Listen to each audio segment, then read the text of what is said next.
Visiem labvakar! Mēs esam tagad Iecavā. Tas ir katls Tīs, metaliskais katls, kur mēs arī uzstādījām granulu degli feroli. Tā viņš tagad darbojas. Varat apskatīt arī tagad liesmu. Arī šeit uzstādījām 47 cm bunkuru.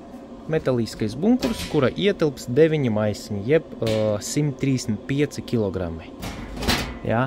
Kā arī pieslēdzam divus sūkņus, kuri dzen uz māju, mēs varam viņu regulēt caur aplikāciju. Bet pašais deglis kurina akumulācijas tvertni, ja? Lai arī saglabātu malkas sistēmu. Re, kur viņš šeit ir dačiks, un deglis automatiski ieslēdz šito sukni, kas dzen visu karsto ūdeni pa mazo loku. Ja? Un tad gala rezultātā mums deglis kurina akumulācijas tvertni, bet šita aplikācija, ja, kad mēs ieslēdzam temperatūru, teiksim, tagad ir 22 māja, faktiski, bet mēs gribam 24.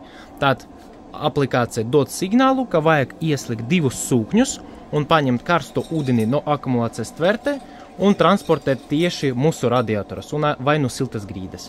Tā tas darbojas. Ja jūs gribat tādu granulu degli, droši zvaniet un uzstādīsim jums arī. Liels paldies, droši varat zvanīt. Visu labu!